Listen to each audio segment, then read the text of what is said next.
Bismillahirrahmanirrahim. Assalamualaikum warahmatullahi wabarakatuh. Innal hamdalillah nahmaduhu wa nasta'inuhu wa nastaghfiruh wa na'udzu billahi min syururi anfusina wa min sayyiati a'malina.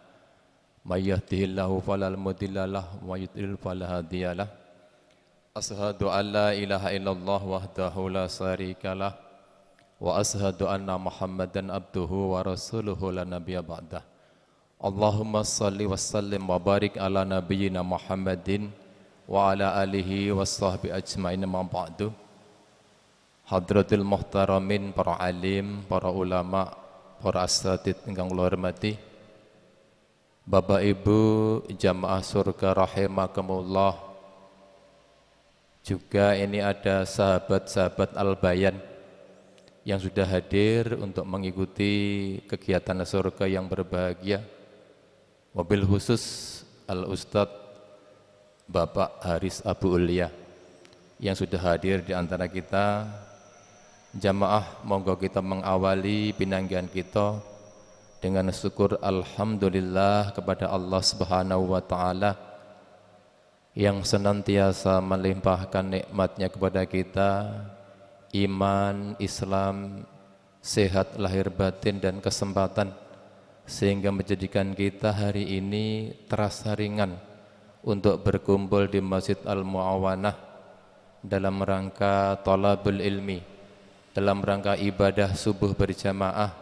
Mudah-mudahan Allah ridha atas segala yang kita perbuat. Mudah-mudahan kita menjawab syukur kita kepada Allah dengan senantiasa menjalankan perintahnya dan meninggalkan larangan-larangannya.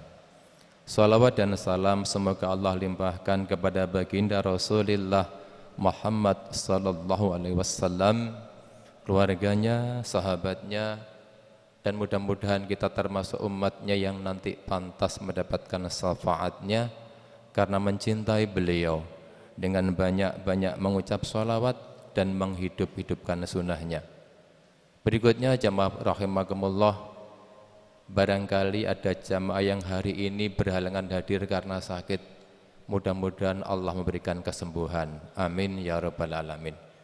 Jamaah, sebagai informasi, di Masjid Al-Mu'awanah kita ini juga dilaksanakan pelatihan imam dengan tujuan agar bacaan-bacaan ketika menjadi imam itu tartil dan fasih. Waktunya malam Jumat, ya Pak Edi ya, malam Jumat ba'da Isya, terbuka untuk umum. Oleh karena itu, bagi yang ingin untuk belajar memperbaiki bacaan, saged bergabung di malam Jumat setelah Isya. Jamaah yang berbahagia, sekilas info, Bapak Ustadz Haris Abu Ulia menika adalah pengasuh Pondok Pesantren Al-Bayan di Kauman Borno yang membuka pengajian rutin tiap malam Sabtu diantaranya. Juga membuka kelas khusus di saat liburan kenaikan kelas maupun liburan semester untuk putri, begitu saja, untuk putri selama masa liburan.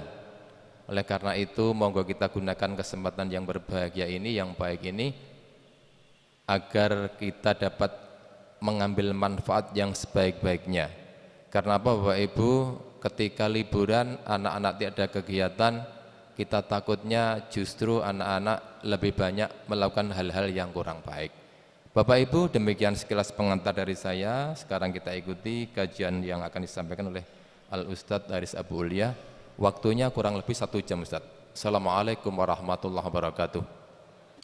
Bismillahirrahmanirrahim. Alhamdulillahi rabbil alamin. Alladhi arsala rasulahu bil huda wa dinil haq liyudhhiru 'ala ad-din kullih walau karihal musyrikun. Asyhadu an la ilaha illallah wahdahu la syarika lah wa asyhadu anna Muhammadan abduhu wa rasuluh. Allahumma salli wa sallim wa barik ala habibina Muhammadin wa ala alihi wa sahbihi wa man tabi'ahum bi ihsanin ila yaumiddin. أيها الحاضرون أوصيكم ونفسي بتقوى الله اتقوا الله حق تقاته ولا تموتن إلا وأنتم مسلمون اللهم ربي زدني علما وواسع لي في رزقي وبارك لي فيما رزقتني واجعلني محبوبا في قلوب عبادك وعزيزا في عيونهم واجعلني وجيها في الدنيا والآخرة من المقربين يا كثير النوال يا حسن الفئال يا قائما بلا زوال يا مبدئا بلا مثال فلك الحمد فلك المنة فلك الصراف على كل حال اللهم إني أعوذ بك أن أذل أو أضل أذل أو زل أظلم أو أظلم أسأل يسأل وصلى الله على حبيبنا محمد وعلى آله وصحبه وسلم الحمد لله رب العالمين. Jamaah sekalian yang dirahmati Allah, monggo sareng-sareng kita buka majelis pagi ini dengan baca umul kitab suratul Fatihah. Ala kulli hadin niyatus salihah bisyiril Fatihah. A'udzu billahi minasyaitonir rajim. Bismillahirrahmanirrahim. Alhamdulillahi rabbil alamin. Arrahmanir rahim. Maliki yaumiddin. Iyyaka na'budu wa iyyaka nasta'in. Ihdinas siratal mustaqim. صراط الذين أنعمت عليهم غير المغضوب عليهم ولا الضالين. Dumateng para alim, para ulama, para kiai, para asatid ingkang kula cintai, ingkang kula mulyakaken, dumateng pengurus masjid, dumateng sedaya para jamaah ingkang rawuh. Muga-muga kita semua Allah memberikan rahmat hidayahna pada pagi ini. Allahumma amin ya rabbal alamin. Saya ini narasumber yang paling jauh. Jenengan juga udah hafal. Jadi saya dari Jerman, jajarnya Kauman, jadi persisnya dalam. Barangkali ada yang belum kenal. Dan panitia kalau tanggleti topiknya apa yang enak dibahas, terserah saya. Jadi kalau terserah saya ya udah. Jadi seenaknya saya nyampaikan apa. Rencananya saya mau membahas tentang masalah hukum menghina Nabi Muhammad SAW. Cuman karena ini waktunya, momentumnya udah lewat, jadi saya tunda. Materi udah saya siapin, PowerPoint udah saya siapin, materi PDF-nya juga sudah saya siapin, tapi saya pikir tadi malam saya tunda, barangkali ada kesempatan diundang lagi. Kalau nggak diundang ya nggak apa-apa, bisa disampaikan di khutbah Jumat gitu. Jamaah sekalian, saya menyampaikan jadi kajian pagi ini sebenarnya grogi gitu. Ningali wajah-wajah jenengan ini kan udah biasa, ta'lim mingguan juga iya, tiap 2 minggu surga pagi juga iya, jadi kira-kira apa sing arep tak sampeno, wong pinter-pinter kabeh. Jadi wajah-wajahnya itu udah pinter-pinter semua. Jadi pinjam penjelasan Imam Al-Ghazali dalam kitab Ihya Ulumuddin-nya, beliau nukil penjelasan dari Syekh Al-Khalilu Ibnu Ahmad, Ar-rijalu arba'atun. Jadi uang gue macamnya ana 4. Yang pertama, rajulun yadri wa yadri annahu yadri fadzalika alimun fattabi'uhu. Macam yang pertama itu orang itu mengerti, paham, dan dia sadar dan dia mengerti kalau dirinya itu paham. Fadzalika alimun, maka orang seperti itu adalah orang alim. Fattabi'uhu, maka ikuti dia. Niki macam model wong sing pertama.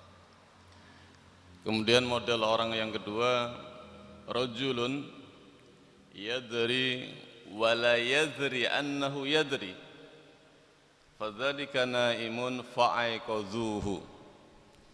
Enten tiyang niku sejatine ngerti, paham, Tapi mboten sadar nek kiambake niku paham atau dia paham, dia ngerti. Fadzalika naimun, orang seperti ini adalah orang yang tidur. Bangunkan dia. Jadi aslinya wong alim tapi orang sadar kalau dia alim. Nah, orang seperti ini bangunkan dia, sadarkan dia.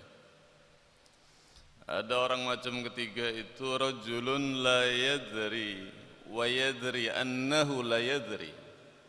Fadzalika mustarsyidun fa'allimuhu.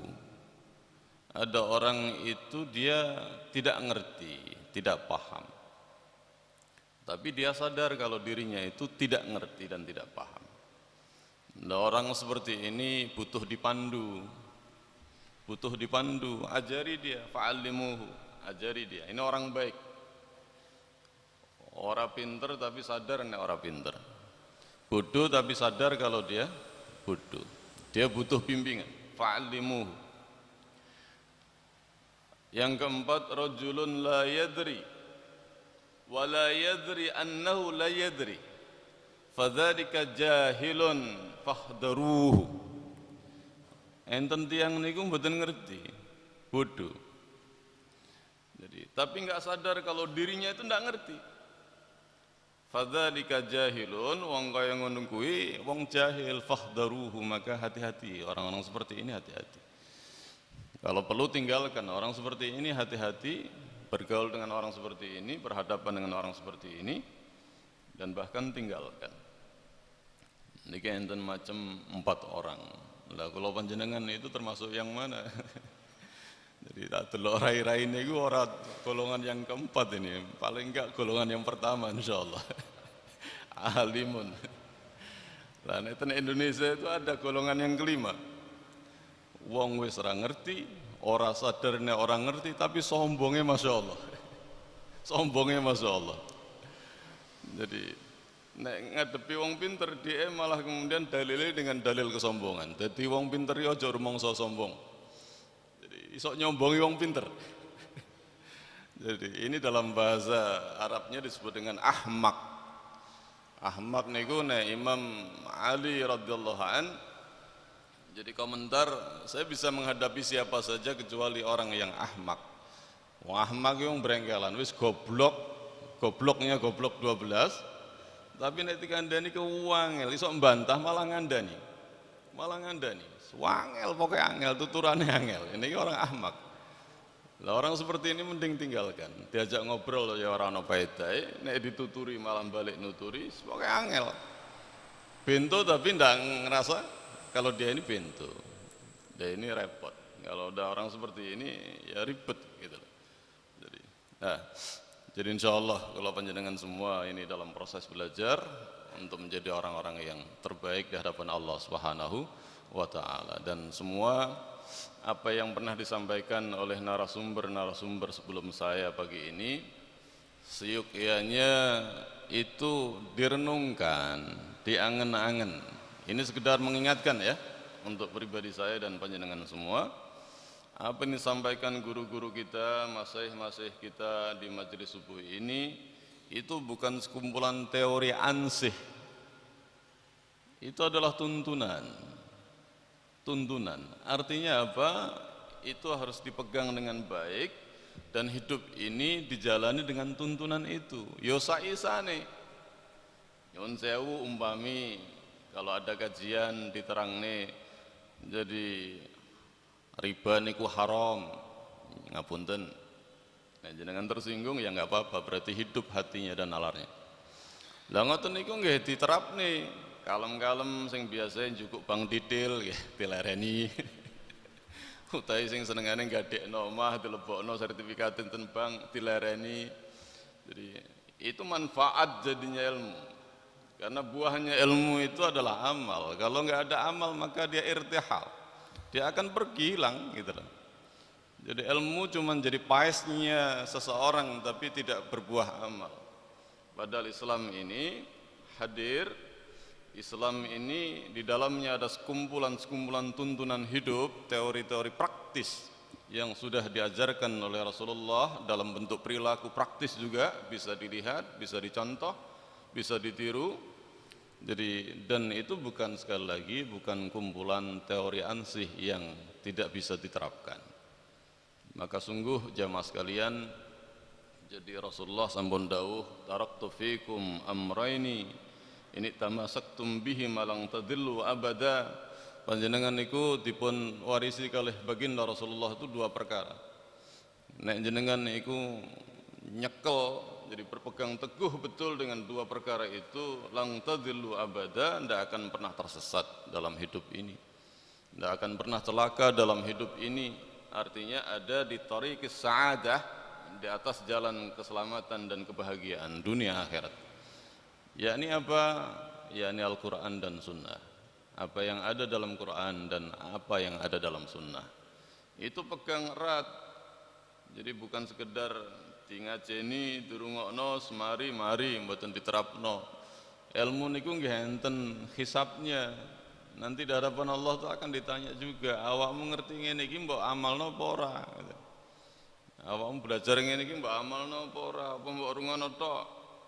Jadi tapi nggih nek tiyang ahmak niku jawabane kula namung ngalap berkah ngaji kok ya malaikat. Jadi dadi wong bodoh niku dilarang dalam Islam. Tapi dadi wong ngerti niku enten tanggung jawab, diamalkan. Maka dengan mengamalkan ilmu itulah hidup itu jadi kemudian manfaat dan dia bisa menemukan nilai hidup dan kebahagiaan hidup yang diajarkan oleh baginda Rasulullah Muhammad sallallahu alaihi wasallam. Jamaah sekalian yang dirahmati Allah Subhanahu wa taala, pada kesempatan pagi ini saya jadi akan bahas materi yang ringan, tapi mengamalkannya ini berat, sekalipun semua orang juga bisa. Karena belajarnya cukup tidak perlu lama, tapi mengamalkan sepanjang hidup kita. Ini saya ambilkan dari kitab Irsyadul Ibad. Jadi ini kitab Irsyadul Ibad ila Sabilir Rasyad. Penulisnya adalah Syekh Zainuddin Ibnu Abdul Aziz Ibni Zaidin Ibni Ali Al-Ma'abbari Al-Malibari. Ini beliau nulis kitab ini, referensi utamanya adalah kitab Az-Zawajir dan kitab yakni Mursyidut Talab karya Sihabuddin Ahmad bin Hajar Al-Haythami. Ada Ibnul Hajar Asqalani, ini Ibnul Hajar Al-Haythami, dan juga karya dari kakek beliau. Jadi Syekh Zainuddin Al-Malibari ini adalah ulama pada kurun ke-10 Hijriah dari India Selatan. Jadi Al-Malibari, Malabar. Dan ulama-ulama India itu jamaah sekalian, sekedar info, sangat masyhur dalam ilmu hadisnya. Pakar dalam ilmu hadis itu banyak sekali ulama-ulama India. Jadi termasuk misalkan ulama-ulama mutaakhirin yang mendirikan jamaah tabligh itu, Syekh Yusuf Al-Kandahlawi itu putra beliau, cucu beliau. Jadi ini pakar hadis yang banyak nulis tentang kisah sahabat, kisah-kisah tentang hayatus sahabah. Syekh Yusuf Al-Kandahlawi itu orang India juga. Ini pakar dalam bidang ilmu hadis. Jadi banyak sekali ulama-ulama itu kalau pengen belajar tentang hadis itu datang ke India, karena di sana jadi kumpul orang-orang yang spesialisasinya adalah ilmu hadis. Ini adalah kitab yang banyak dikaji di pesantren, isinya banyak nasihat termasuk dalam persoalan hukum fikih. Saya ambilkan masalah bab tentang bab uququl walidain. Ini populer. Bab yang menerangkan tentang durhaka kepada orang tua. Ini saya mengingatkan pada pribadi saya sendiri, pada jenengan semua, kita mencoba untuk memperbaiki komunikasi hubungan kita dengan sesama hamba Allah dalam kaitannya dengan nasab. Kita mencoba membangun hubungan yang lebih baik lagi dengan orang tua kita, dengan kakek-kakek kita, dengan paman-paman kita, dengan semua orang yang masuk dalam kategori yakni arham. Jadi yang dimana kita harus menjaga silaturahim di dalamnya. Ini tentang masalah uququl walidain dan birrul walidain. Jamaah sekalian yang dirahmati Allah, secara fitrah dan nalar sehat, kula panjenengan itu kalau punya anak yang soleh solehah itu pasti bahagia. Itu udah pasti, seneng rasanya. duwe anak kok soleh dan solehah, wis ganteng, wis ayu, sehat, pinter, bektinya pada orang tua, adab sopan santunnya pada orang tua juga luar biasa. Ini anak yang soleh dan solehah, pasti bahagia sekali, adem gitu, rumah tangga jadi kemudian juga rasanya luar biasa, jadi baiti jannati. Tapi juga sebaliknya, nek duwe anak kuwi masya Allah, jadi nyenengno waktu cilik, begitu lahir lucu, jadi ayu, ganteng, jadi lucu-lucu, saya iso mesem wong tuane. Begitu gede didik, mulai kemudian memayis usia, mulai kemudian bisa membedakan yang mana benar dan salah. Begitu masuk balik baru kelihatan. Nah kali masya Allah, dikon salat ya angel, saya ngarepe TV dikon salat saya angel, saya mentelengi handphone mawon dikon budal ngaji angel. Kira-kira pripun ibu-ibu? Pasti susah kita. Saya orang tua, panjenengan sebagian besar adalah orang tua, pasti merasakan. Pasti merasakan susah. Punya anak seperti itu susah. Apalagi nanti kalau kemudian kalau anak kita ini laki-laki kemudian dia punya istri, kadang-kadang kemudian dia lebih mementingkan istrinya, lebih susah lagi orang tuanya. Orang tua perempuan lebih susah lagi, tidak lebih dihargai kadang-kadang dibandingkan dia menghargai istrinya. Ini subhanallah, dalam sudut pandang fitrah perkara-perkara begitu itu udah nggak cocok, nggak senang kita, nggak suka.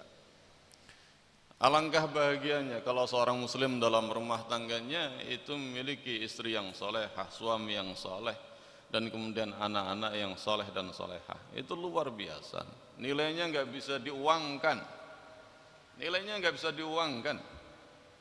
Niki sawang sinawang, kadang orang kelihatan sangat kaya raya, bojone ayu, anaknya yang ganteng ya ayu, tapi sumpek bendina susah hidupnya, susah. Batinnya tertekan, kenapa? Karena memang dia tahu anaknya ini luar biasa, menyakitkan hati dia, bikin sumpek pikiran. Banyak orang-orang seperti itu, cuman kita ini sawang sinawang saja, kelihatan orang itu senang, enak ya, enggak juga. Kadang hartanya dihabiskan untuk anaknya, berhamburan untuk judi, untuk minum dan sebagainya. Insyaallah untuk hal-hal yang mubadir. Nah ini dalam konteks fitrah saja sebenarnya kita ini sudah nggak enak, nggak suka kalau kita punya anak turun itu tidak soleh dan solehah. Apalagi kemudian dia uququl walidain, dia durhaka pada orang tua. Pada kesempatan ini saya tidak membahas pada konteks fitrah itu, jelas menurut nalar kita dan naluri kita nggak suka, kita nggak berharap. Mugi-mugi Allah Subhanahu Wa Taala paring kula panjenengan sedaya turunan dzurriyyah yang soleh-soleh, Allahumma amin ya rabbal alamin. Ini bagaimana dalam tinjauan syar'i? Ini meneguhkan tentang pentingnya perkara ini untuk menjadi perhatian kita sepanjang hidup kita. Tidak hanya dalam setahun dua tahun, sepanjang hidup kita. Beliau mengawali dengan mengutip ayat yakni surat An-Nisa. Qala Allah Ta'ala wa'budullaha wa la tusriku bihi syai'an wa bil walidaini ihsanan.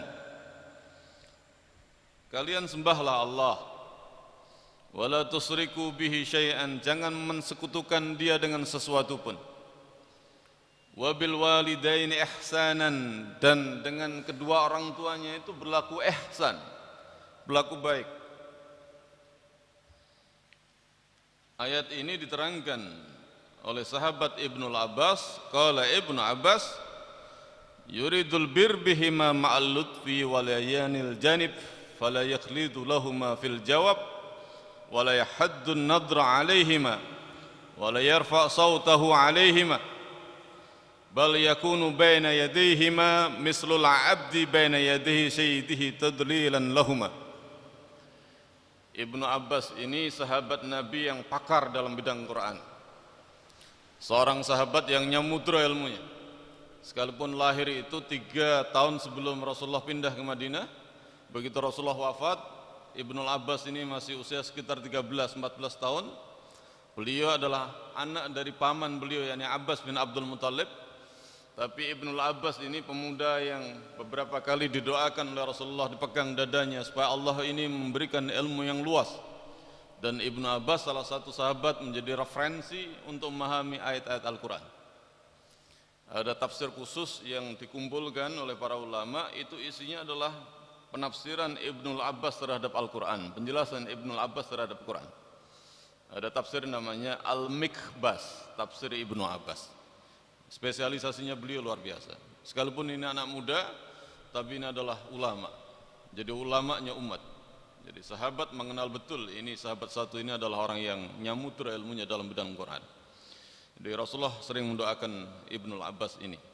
Termasuk dalam kasus nyun sewu belajar salat tahajud berjamaah, ini riwayat kaitannya dengan Ibnu Abbas.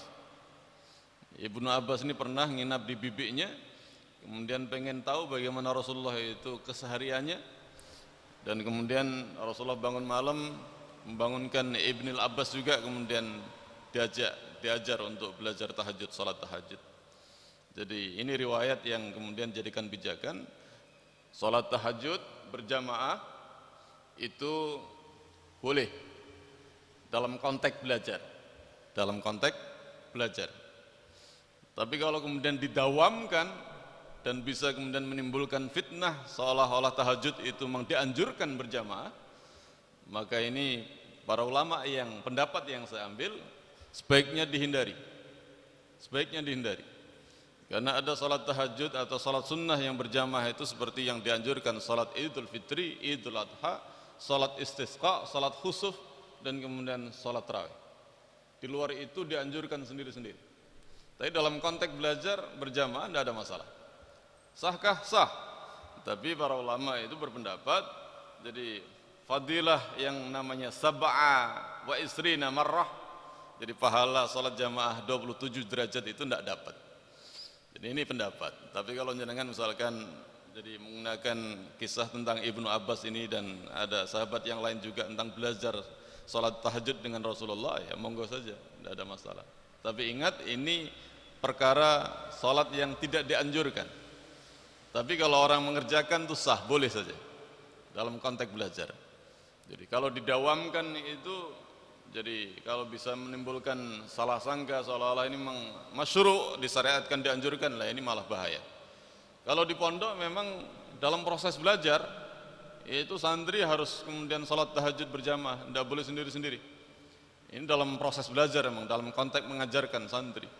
Ini tidak ada masalah, para ulama mujma', ini perkara yang disepakati, tidak ada masalah. Ini baik dalam proses belajar.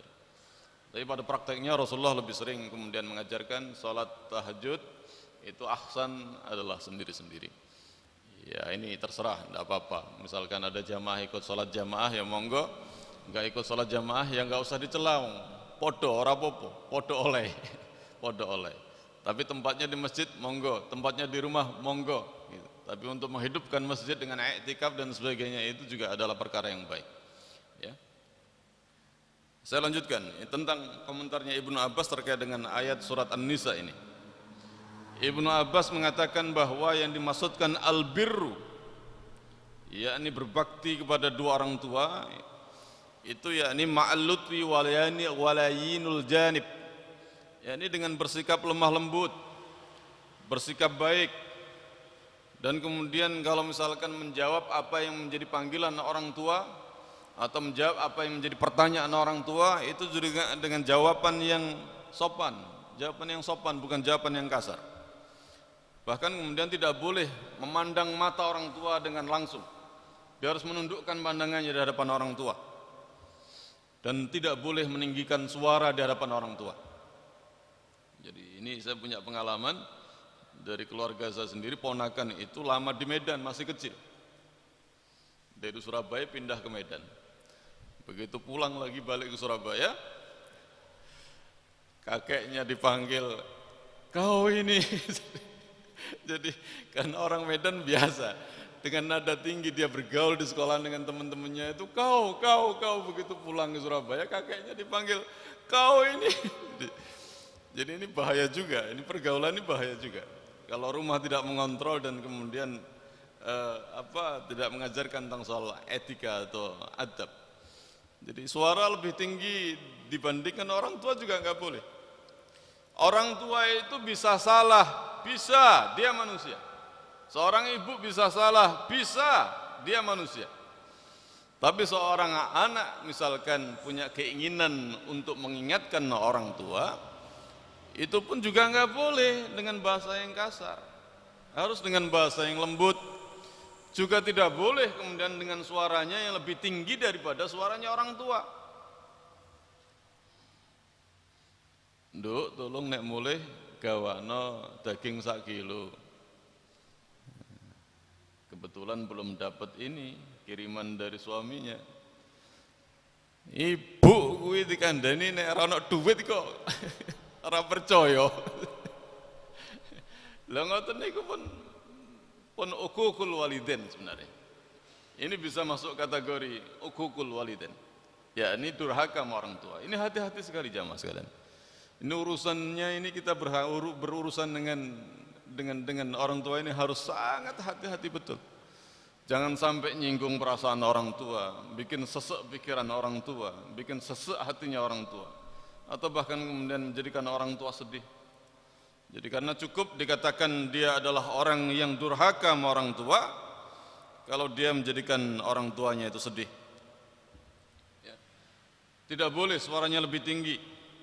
Bahkan kemudian Ibnu Abbas mengatakan kalau bisa sikap dia adalah sebagaimana seorang budak di hadapan tuan dia.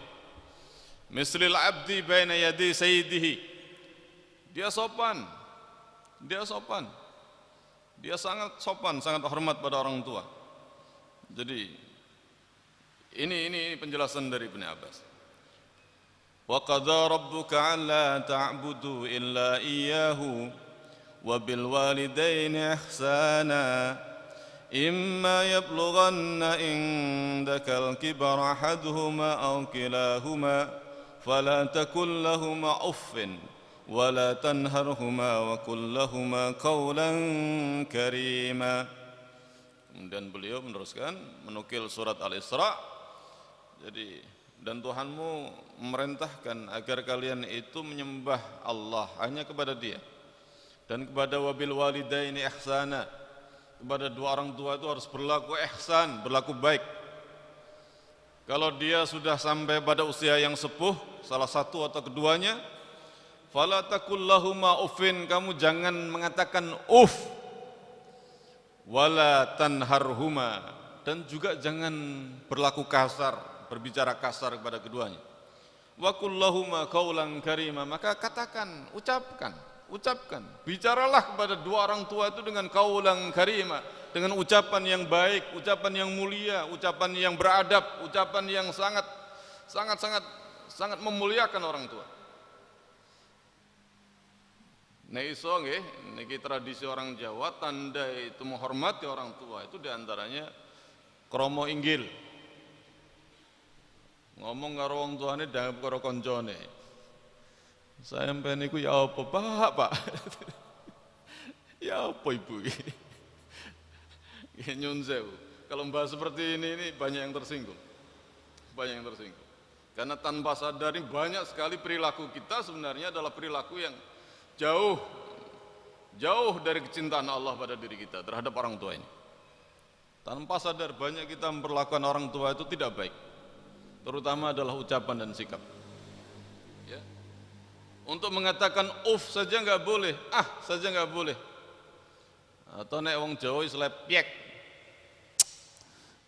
Ibu ini. Lha ngoten mboten angsal. Wala taqul lahumā uffin, jangan kalian mengatakan Nek wong brengkel memaknai ayat ini, nek iku ora oleh, tapi nek dhuwure ora apa-apa. Niku mafhum mukhalafahnya. Allah kan cuma melarang tapi nek liyane ya oleh, mboten ngoten. Ini mafhum muwafaqahnya, cara memahami ayatnya, mafhumnya. Lah ngomong saja ora oleh, apa maneh sing luweh teko ngoten lho. Ngomong saja udah bisa menyakiti, apalagi lebih dari Dikandani wong tua senteot, langsung metu teko omah. Kalau jamaah di sini insya Allah tidak ada. Dikandani wong tua mlebu kamar, pintu dikunci, turu.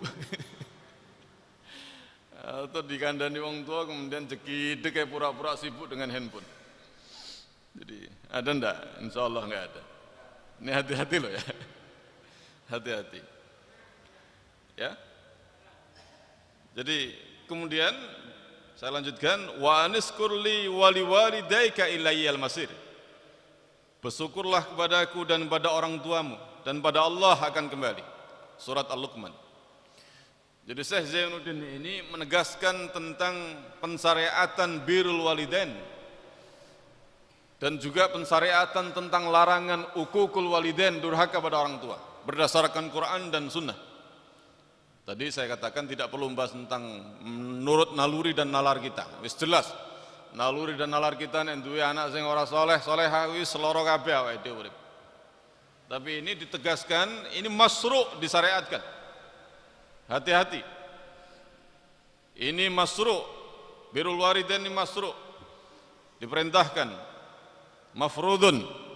Demikian juga uququl walidain itu manhiyun, dilarang berdasarkan kitab dan sunnah. Allah Subhanahu wa taala dawuh wa askirli wa aniskurli wa liwalidayka ilayyal masir. Surat Luqman ayat 14. Ini jenengan perhatikan bagaimana Allah itu menyandingkan antara syukur pada Allah dengan syukur pada orang tua. Qala Ibnu Abbas salasun ayatun nuzilat makrunatun bi salasin la yaqbalallahu minha wahidatan bi ghairi qarinatiha. Ada 3 ayat itu diturunkan berpasangan. Berpasangan. Allah tidak menerima satu perkara kecuali kemudian direalisasikan pasangannya. 3 perkara ini, 3 ayat ini berpasangan, masing-masing berpasangan. Tidak diterima oleh Allah satu pasangan kecuali kemudian pasangannya itu direalisasikan.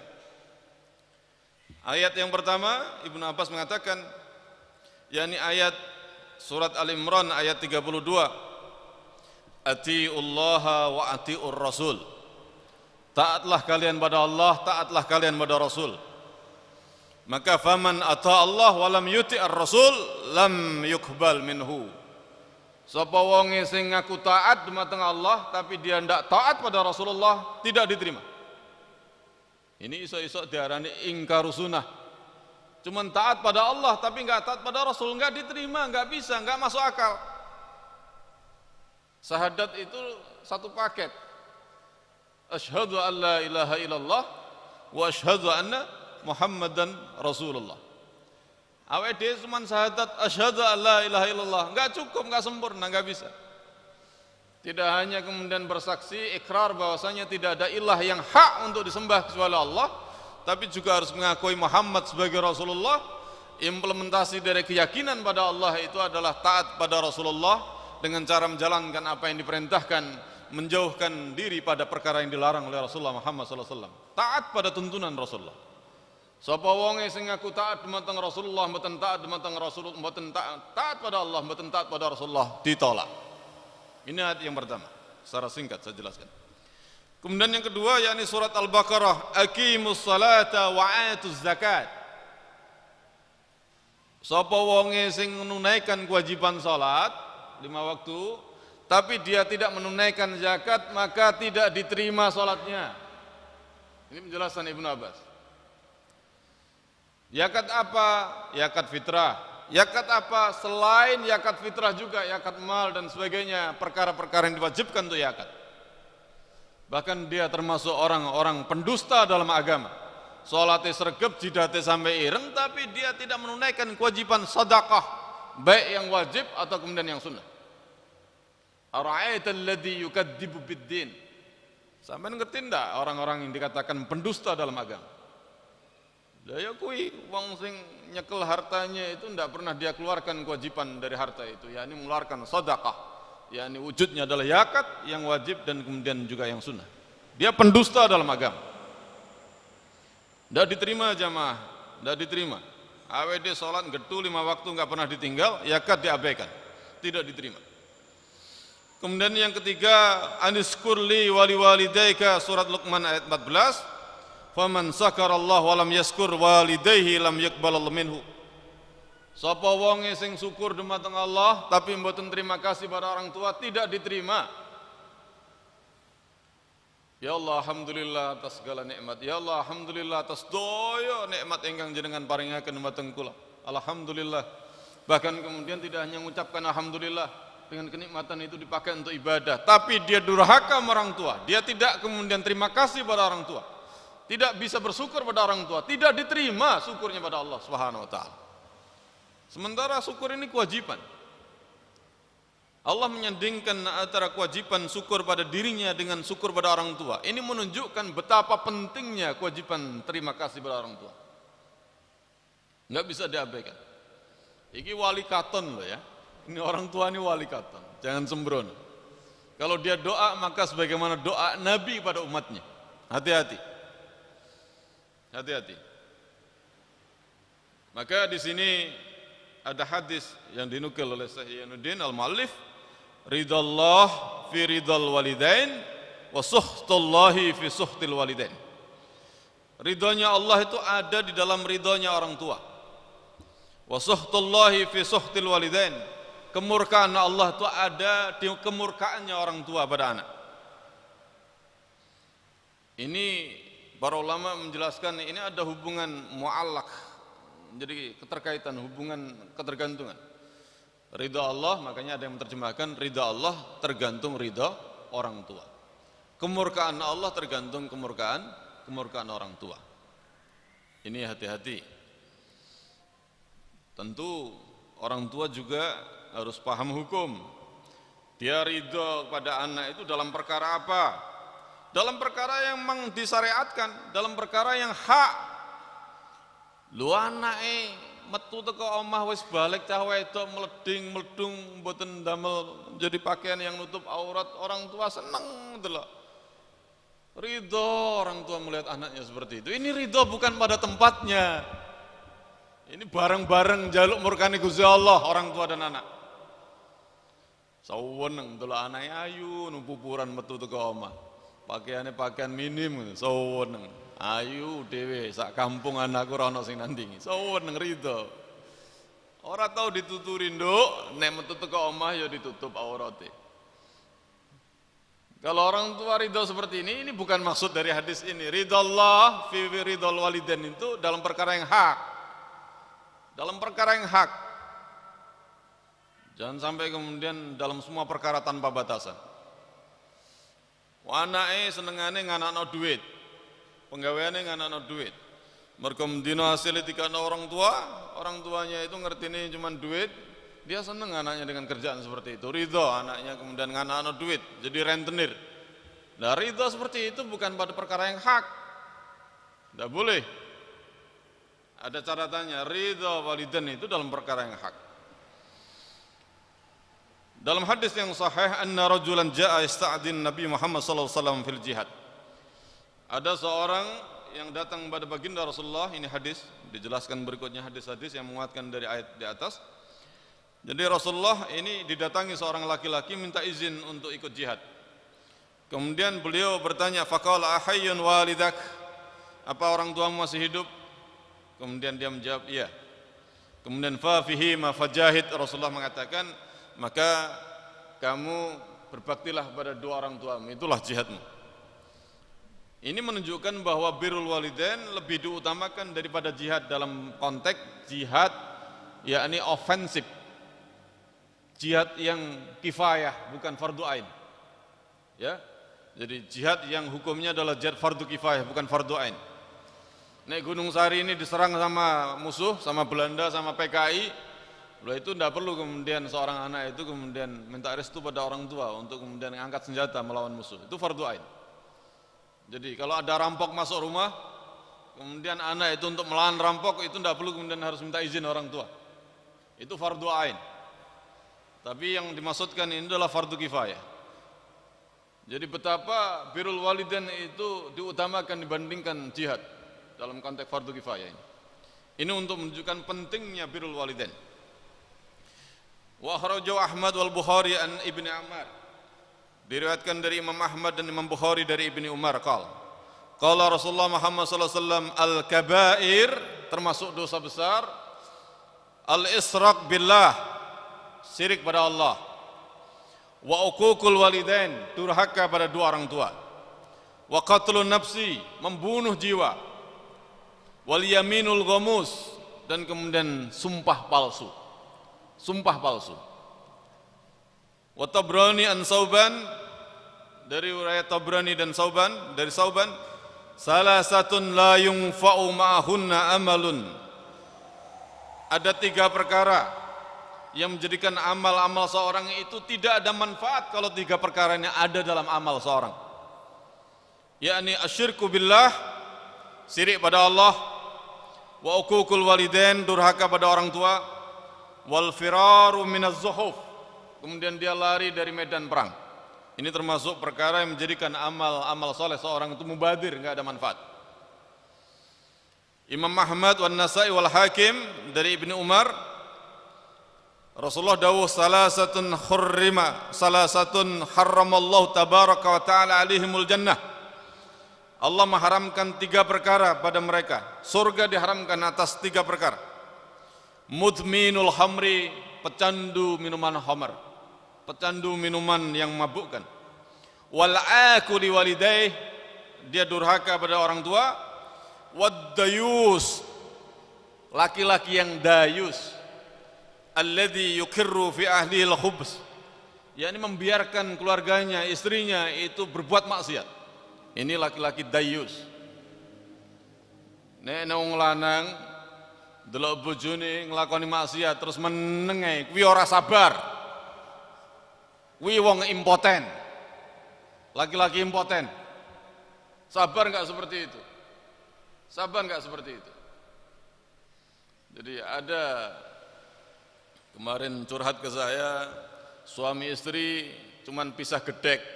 Jadi dia menjadi jodoh dengan tetangga, pisah gedek doang. Pisah dinding. Bocah lulusan pesantren, ora tau roh donya njobo. Begitu nyekel handphone, dia masuk di dunia sosial, duwe Facebook dan macam-macam. Wassalam dah. Dicolong karo wong lanang liya. Akhirnya kemudian apa? Buyar. Pegatan. Lewis pegatan sing wedok ini sering dibawa laki-laki, kemudian setiap pulang ke rumah perempuannya, laki-lakinya ini udah pegatan, disuruh jemput. Disuruh jemput. Turun dari bis suruh jemput, dijemput. Coba bayangkan, ini laki-laki sabar apa laki-laki yang enggak punya harga diri? Wis duduk bojone dan proses cerainya itu istrinya ini melakukan perbuatan yang maksiat. Jadi setiap pulang ke rumah, jadi mantan bojone itu nyuruh yang laki-laki itu untuk jemput di pinggir jalan raya. Sampai orang tua dari laki-laki ini marah sekali, ini piye tole. Tapi laki-lakinya sabar katanya, sabar, enggak apa-apa, ngelakoni nasib. Kon jemput dia dijemput, loh ini macam apa laki-laki nggak punya harga diri? Paling dia nggak punya farji, dia nggak punya kemaluan lagi. Ini impoten ini. Itu bukan sabar ya. Dayus ini termasuk dosa besar.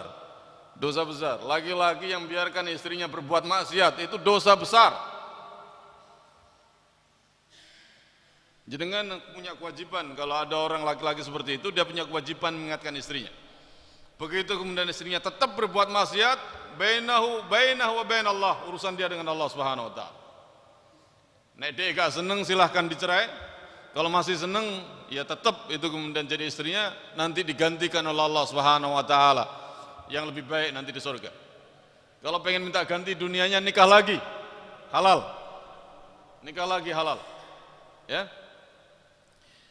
Saya lanjutkan. Kemudian Wal Hakim wal Asbahani meriwayatkan satu hadis, kullu dzunubin yuakhirullahu minha ma syaa ila yaumil qiyamah illa uququl walidain. Semua dosa itu Allah akhirkan sesuai dengan apa yang menjadi kehendak Allah ila yaumil qiyamah, sampai hari kiamat. Apa yang diakhirkan? Yang diakhirkan itu maksudnya adalah iqab, siksanya. Illa uququl walidain, kecuali durhaka sama orang tua. fa innallaha yaj'alahu li sahibihi fil hayati qabla al mamati. Allah akan menjadikan iqab, siksaan itu kepada pelakunya sebelum dia meninggal, selama hidup di dunia sebelum dia meninggal. Umat Rasulullah itu kemuliaannya diantaranya adalah semua dosa, kalau memang itu harus diberikan sanksi oleh Allah, itu ditunda ila yaumil qiyamah, nanti di akhirat diberikan siksanya. Nah, umat-umat sebelum baginda Rasulullah begitu berbuat maksiat ditumpas, berbuat maksiat ditumpas, berbuat maksiat diazab oleh Allah. Umat baginda Rasulullah ditunda ila yaumil qiyamah illa uququl walidain. Sampeyan delok nek wong kuwi durhaka marang tua sepanjang hidup dia sebelum dia mati, susah dia. Susah. Bisa dipastikan susah. Sampeyan teliti saja. Sapa wong sing uququl walidain, maka sebelum dia mati Allah akan menimpakan kesulitan hidup. Akan menimpakan kesulitan, kesusahan hidup. Sampeyan delok wae. Ini Rasulullah yang dawuh. Maka hati-hati, sekali lagi hati-hati. Kebahagiaan kita adalah kebahagiaan orang tua. Kebahagiaan orang tua adalah kebahagiaan seorang anak. Kalau orang tua itu melihara kita dari lahir sampai besar yang diharapkan hidup kita, tapi orang-orang yang durhaka sama orang tua, ketika dia merawat orang tua yang diharapkan cepatnya kematian orang tua.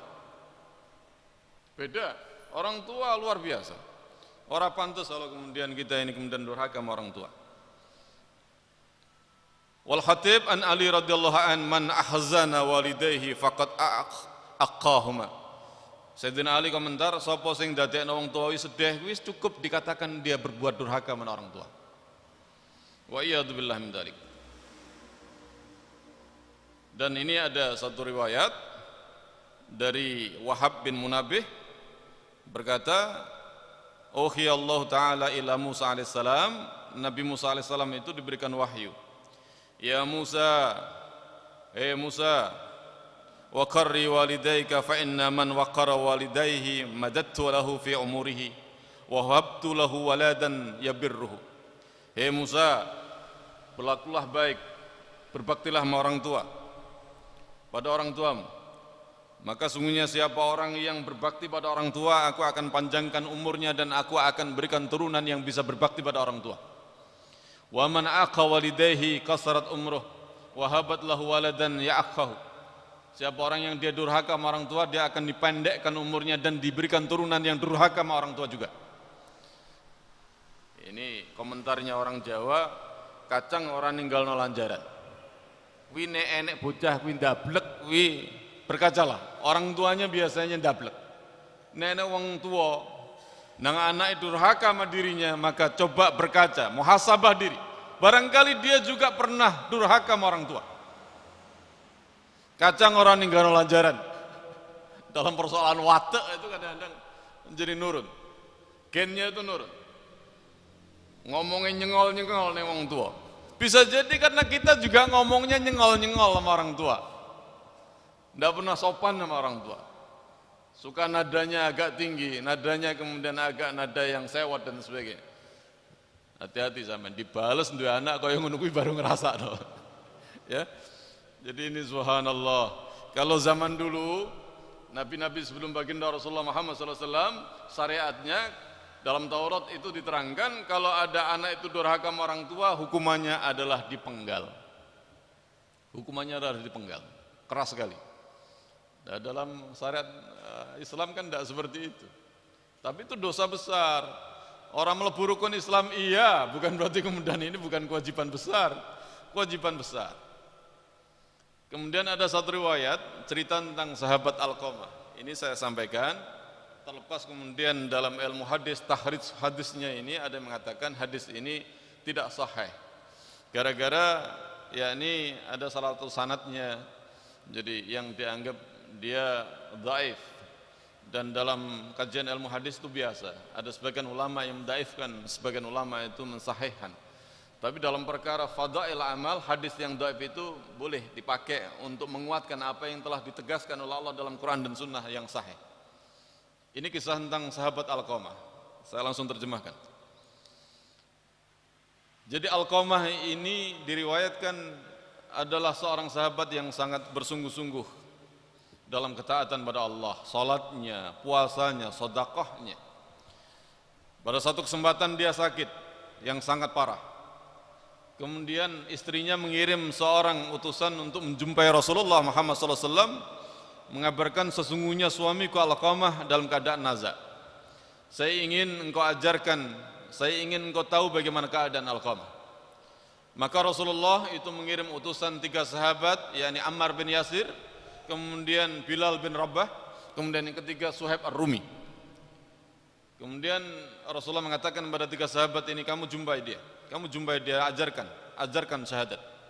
Maka 3 orang ini mendatangi Alqamah, kemudian Alqamah dalam kondisi nayaknya itu susah untuk mengucapkan kalimat la ilaha illallah. Maka kemudian keadaan ini dilaporkan pada baginda Rasulullah Muhammad SAW. Kemudian Rasulullah bertanya, apakah dia masih punya orang tua yang hidup? Kemudian dikatakan sesungguhnya orang tuanya sudah meninggal, tinggal ibunya yang sudah tua. Dia tinggal di luar kota Madinah. Maka kemudian Rasulullah mengatakan, jadi kirim orang menemui ibunya Alqamah, katakan pada dia, kalau dia mampu untuk datang padaku, kalau tidak biar aku yang datang pada dia. Maka datanglah utusan Rasulullah ini pada ibunda Alqamah, kemudian mengatakan apa yang disampaikan oleh Rasulullah tadi. Kemudian ibunda Alqamah mengatakan, nafsi li nafsi al-fida' ana hakun bi'atiyatin. Jadi saya lebih berhak untuk mendatangi baginda Rasulullah. Kemudian memakai tongkatnya, tertatih-tatih mendatangi Rasulullah di Madinah. Kemudian ketika mendatangi Rasulullah, dia mengucapkan salam, wassalamat faradda alaihi salam faqala laha. Kemudian Rasulullah mengatakan pada ibunda Alqamah, ya ibunda Alqamah, tolong ceritakan bagaimana keadaan Alqamah yang kau tahu. Jujur kamu katakan, atau kalau tidak nanti akan datang wahyu yang akan beritakan padaku tentang Alqamah. Maka ibunda Alqamah mengatakan, ya Rasulullah, kasirus salat, kasirus sham, kasirus siyam, kasirus sedekah. Ya Rasulullah, Alqamah itu adalah seorang yang sangat rajin, dia salatnya rajin, banyak salat, banyak ibadah puasa, banyak sedekahnya. Kemudian Rasulullah mengatakan, fa mahalik mahu, bagaimana keadaanmu ketika hidup bersama Alqamah? Qalat ya Rasulullah, ana alai sahitatun, saya ini marah, mangkel sama Alqamah ya Rasulullah, mangkel sama Alqamah. Kemudian Rasulullah bertanya, walima kenapa? Kemudian dia mengatakan, ya Rasulullah, kana ya'siru zaujatahu. Ya Rasulullah, Alqamah itu lebih mendahulukan istrinya dibandingkan diriku. Lebih mulyakno bojone sing wedok dibandingkan muliakan orang tua perempuan. Dalam perkara-perkara yang menjadi kebutuhan, dia mendahulukan istrinya. Gambarannya nek wong Jawa pengen ngekei dhuwit nangone ibuke, bocah lanang kuwi ndelik-ndelik nek bojone ra ono lagi arisan. Atau kemudian dapat gaji, kemudian diendet disedelikno. Supaya sing wedok ora ngerti nek dhek ndelikno dhuwit engko dikekno karo wong tua. Ada ndak yang seperti ini? Jadi kira-kira begitu. Jadi ini saking wedine karo sing wedok. Harusnya kan diajari nih perempuan, istrinya. Dik, iki kekno ibu, kekno bapak. Mulyakno sing wedok, mengajarkan pada yang perempuan juga. Karena dia diajari untuk berbakti pada orang tua dari laki-lakinya. Orang kok delik-delikan, entuk gaji dientit jadi seperempatnya didelikno. Nek bojone ra roh turu baru dia nyelinep untuk menemui orang tuanya, dikasihkan pada orang tua. Ini laki-laki dolim. Ini laki-laki durhaka. Tidak boleh seperti itu. Lah ibunda Alqamah mengatakan dia lebih mendahulukan diriku dibanding kemudian istrinya. Maka Rasulullah dawuh, ini yang membuat Alqamah kesulitan untuk mengucapkan la ilaha illallah Muhammad Rasulullah. Kemudian Rasulullah dawuh pada Bilal, hei Bilal, kumpulkan kayu-kayu kering, kumpulkan kayu-kayu kering. Akan saya bakar Alqamah. Kaget, ini sok terapinya Rasulullah pada ibundanya.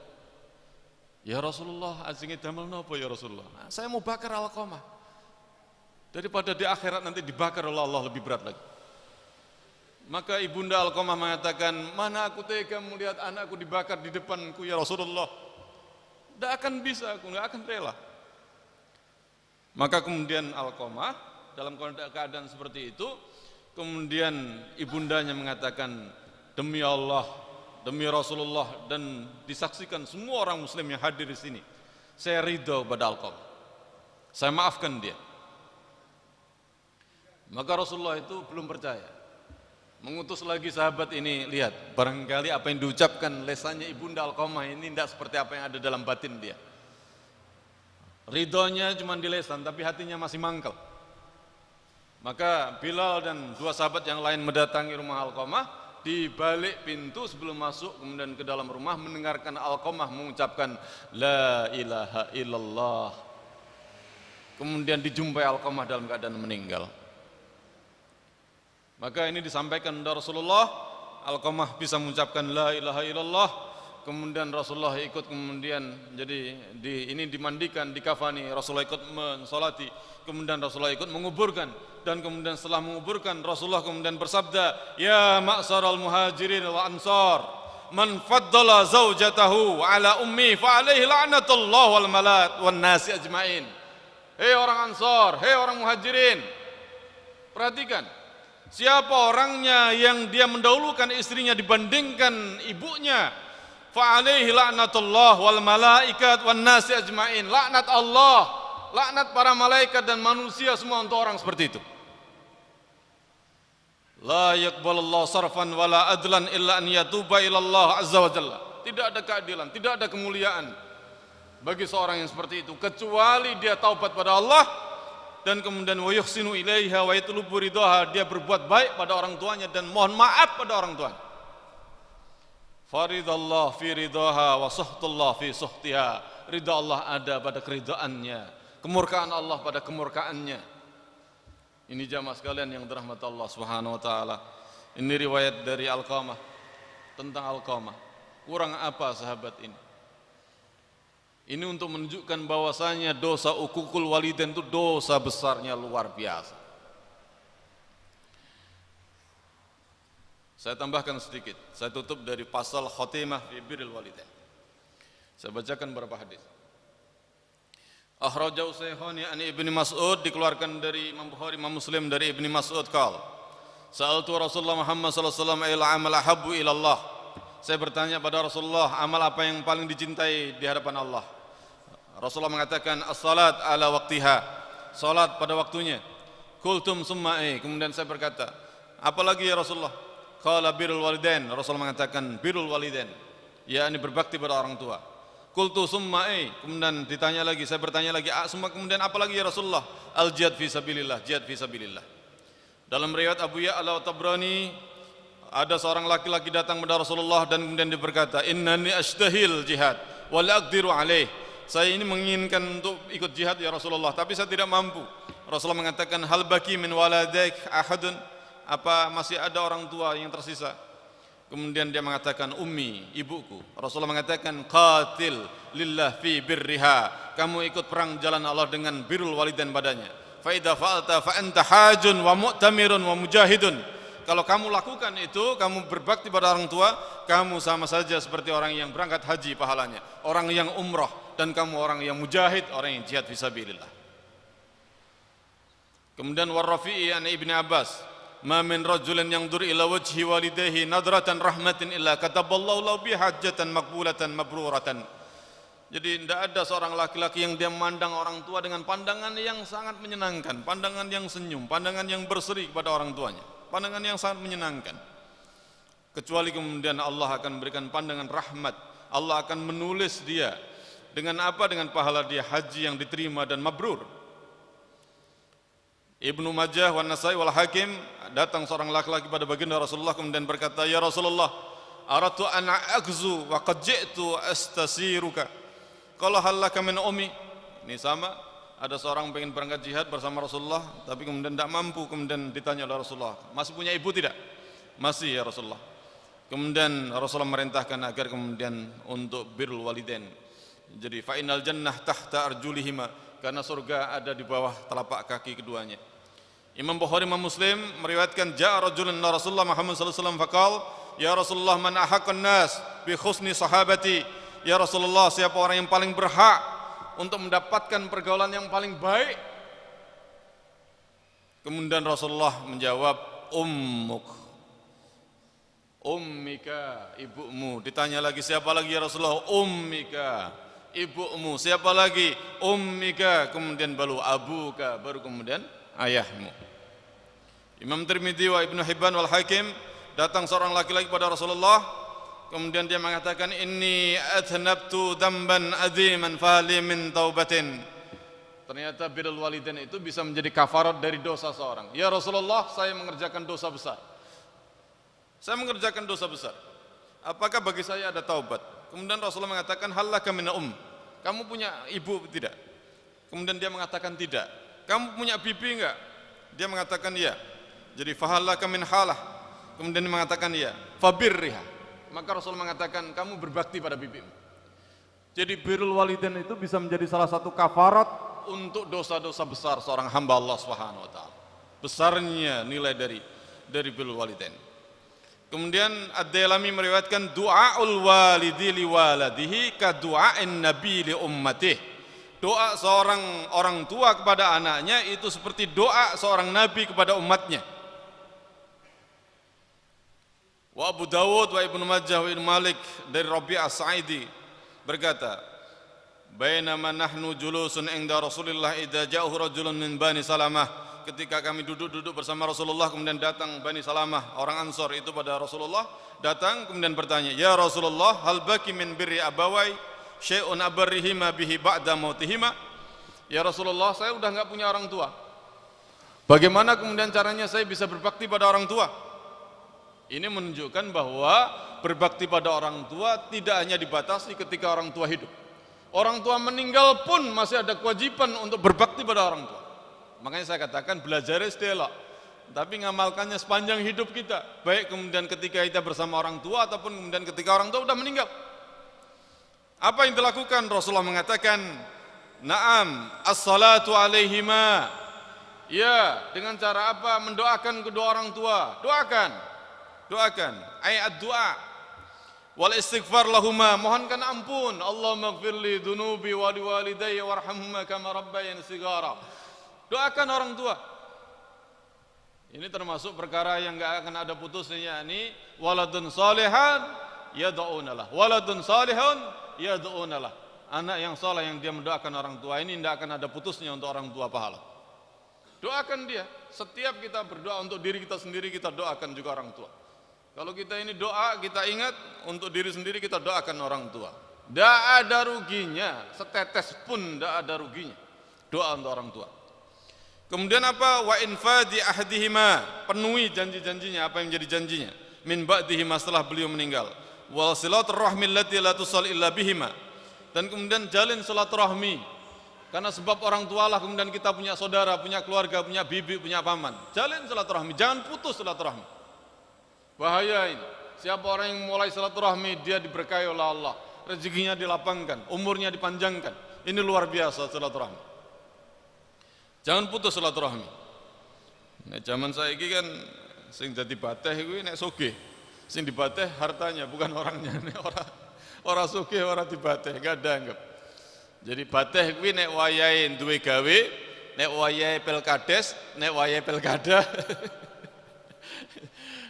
Piye gak piye jenengan iki ya dulurku, jadi dulur ketemu teko endi ya wis pokoke dulur gitu.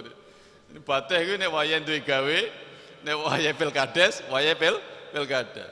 Masih orang kenalin pinggir jalan ya dulur itu. Enggak ada salahnya. Bateh ketemu akidah, ya ini dulur muslim, jadi kita harus nonton. Ya. Jadi jangan seperti itu.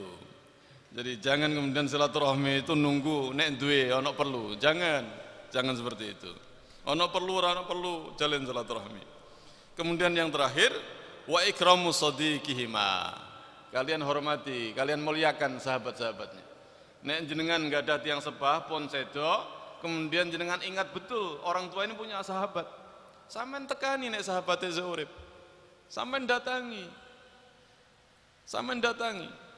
Kalau dia masih hidup, dia udah sepuh nggak bisa mendatangi sahabatnya, sampean anter. Kalau ndak wakili, ndahne senenge wong tua. Mari mulai teko sahabate wong tua jenengan cerita, Pak, kula mantun saking si fulan sahabatin jenengan. Masya Allah le, piye kabare si fulan? Bapak suwe rasa ketemu karo si fulan kuwi. Saweneng. Wis ta? Dan itu juga bisa dilakukan setelah matinya orang tua kita. Jadi begitu orang tua meninggal putus semua udah urusan. Jangan begitu. Ini termasuk birrul walidain, yakni menyambung hubungan komunikasi dengan sahabat-sahabat orang tua kita. Kita muliakan dia sebagaimana muliakan orang tua kita. Jamaah sekalian yang dirahmati Allah Subhanahu wa taala, tinggal 3 menit. Ini beliau dalam kitab ini menukil kisah tentang ini. Kisah panjang tentang anak soleh. Anak soleh. Cerita-cerita dalam dunia sufisme, nyun sewu. Para wali itu diantaranya jalan untuk menjadi orang yang dikasihi Allah. Jadi wali Allah itu adalah birrul walidain. Wali-wali Allah itu diantaranya kekhususannya adalah dia adalah anak yang berbakti pada orang tua. Jenengan pada zaman sahabat ada orang namanya Uwais Al-Qarni. Orang yang majhulun fid dunya, ma'rufun fis sama. Ning dunia orang dikenal, tapi langit penduduknya malaikat semua tahu. Karena apa? Dia berbakti pada orang tua. Rasulullah sampai pesan pada sahabat senior Umar, Abu Bakar, nek ketemu Uwais Al-Qarni jaluk dongakno supaya sampean diampuni karo Gusti Allah. Karena doanya Uwais Al-Qarni makbul. Akhirnya Umar ditakdirkan oleh Allah bisa ketemu Uwais Al-Qarni. Ini orang yang tidak dikenal oleh penduduk bumi, tapi masyhur di langit. Rasulullah mengabarkan Uwais Al-Qarni. Coba bayangkan jenengan, saking taatnya itu. Ini orang miskin, dia bakti pada orang tua, setiap harinya dia apa? Karena orang tua pengen itu berangkat haji, dia tinggal di Yaman, karena nggak gablek, nggak punya. Akalnya apa? Dari opah dia angon onta, angon kuda dan sebagainya dari orang-orang kaya, dia kumpulin, dia belikan sapi.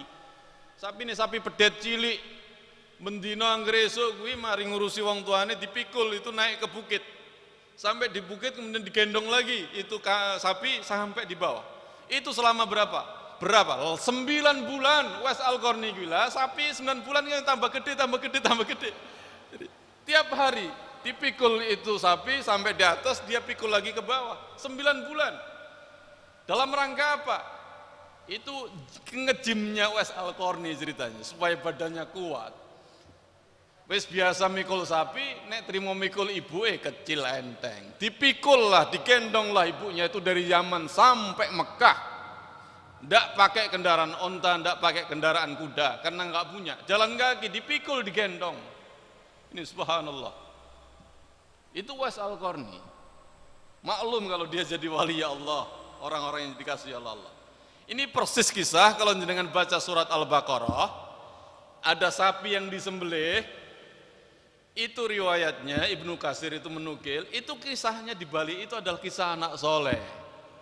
Ono anak soleh diwarisi karo bapake sapi. Tapi ketika anak ini masih kecil, sapinya itu dititipkan oleh bapaknya yang soleh juga itu di tengah hutan. Ya Allah, saya titipkan sapi ini di tengah hutan. Diculne. Jadi setiap orang itu lihat sapi itu akan lari. Begitu anaknya itu beranjak dewasa, ibunya kemudian matur, "Le, bapakmu duwe warisan kanggo anakmu, kanggo awakmu." Apa warisannya? Itu seekor anak sapi. Saiki panggonane ning kono ning hutan kono. Awakmu goleki. Tapi nek goleki engko nek ketemu awakmu ngomong, menyebut nama Allah, nama Tuhan Ibrahim, nama Tuhan Musa dan sebagainya, saya ingin kamu.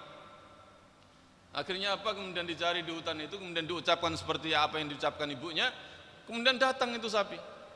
Sapinya ciri-cirinya itu warna kulitnya itu mencorong kalau terterpa sinar matahari. Maka kemudian disebut namanya mudabbah.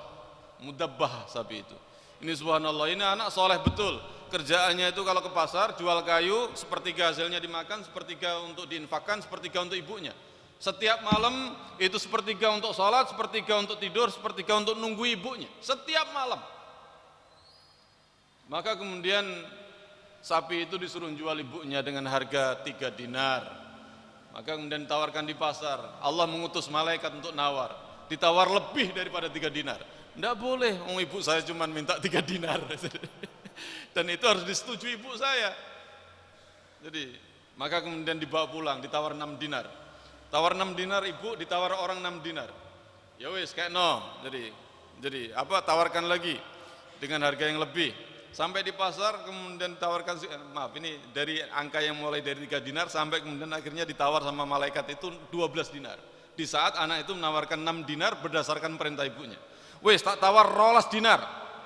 12 dinar, ora usah ngomong karo ibumu. Ndak bisa. Ibu saya bilang ini 6 dinar harus dengan persetujuan ibuku.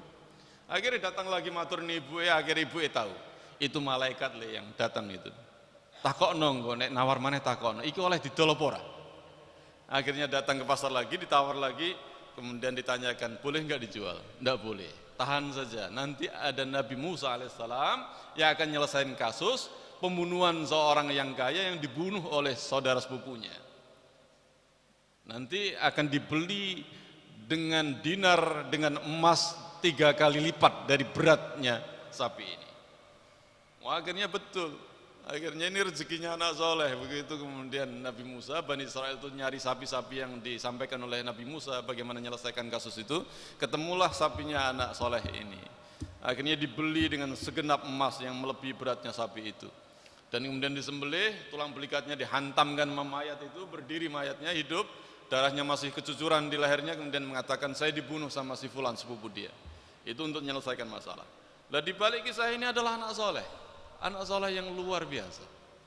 Dan bahkan zaman Nabi Sulaiman ada riwayat lagi, ini panjang cerita. Anak soleh yang hidupnya itu hampir 2000 tahun. Dia hidup mulai dari zaman Nabi Ibrahim alaihissalam. Ini kemujiatan. Nabi Sulaiman pernah perintahkan Allah untuk kemudian datang ke lautan, kemudian bersama pasukan jin dan manusianya, kemudian disuruh nyari ada apa yang ajaib.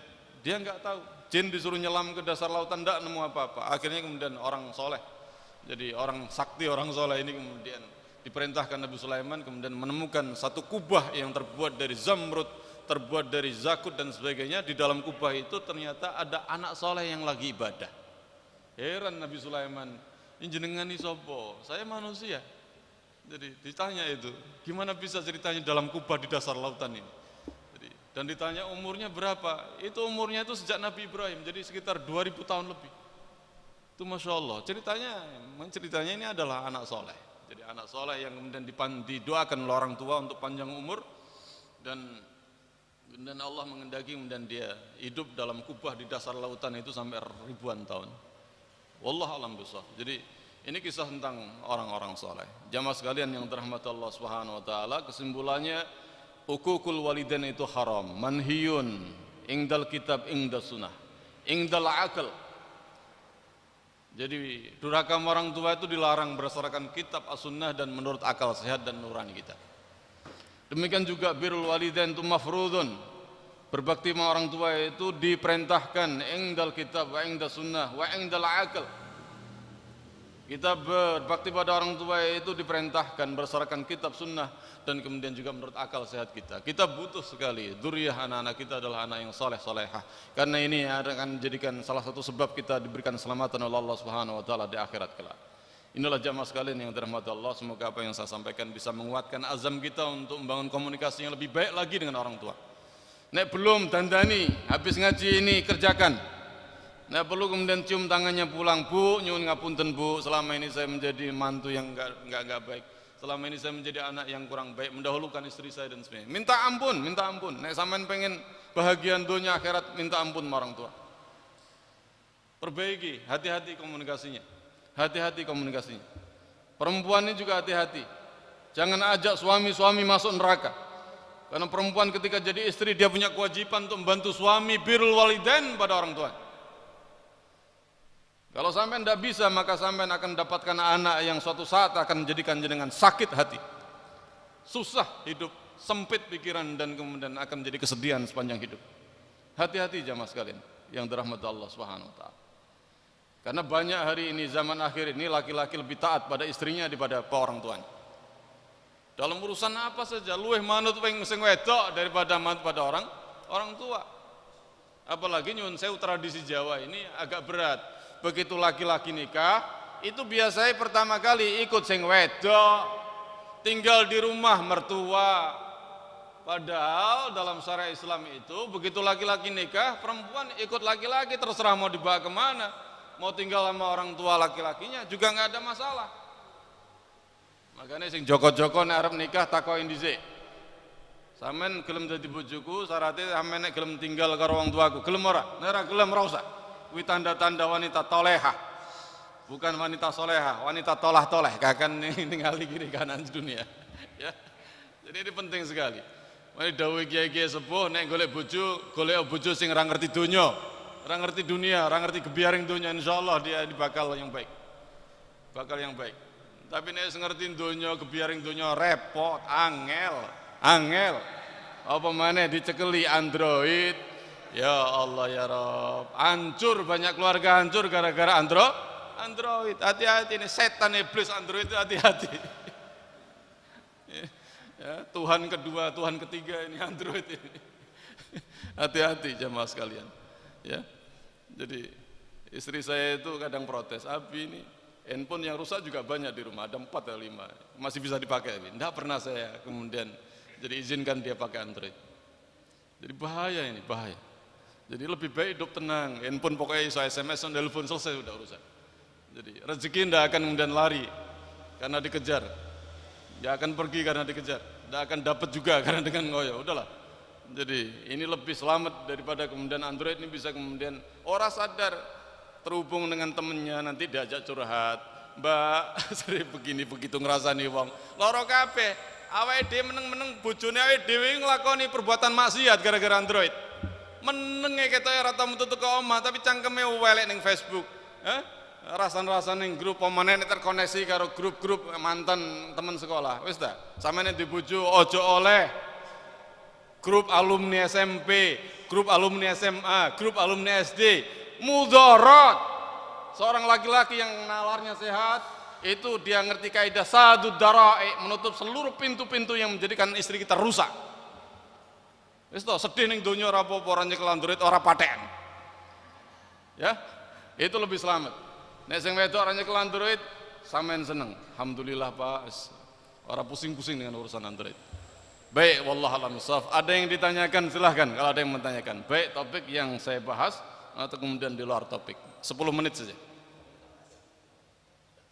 Cukup? Baik, saya mohon maaf kalau ada yang tidak berkenan. Semoga apa yang saya sampaikan barakah fid dunya wal akhirah. Allahumma amin ya rabbal alamin. Astaghfirullahaladzim, astaghfirullahaladzim, astaghfirullahaladzim. Subhanakallahumma bihamdika asyhadu an la ilaha illa anta astaghfiruka wa atubu ilaik. Assalamualaikum warahmatullahi wabarakatuh.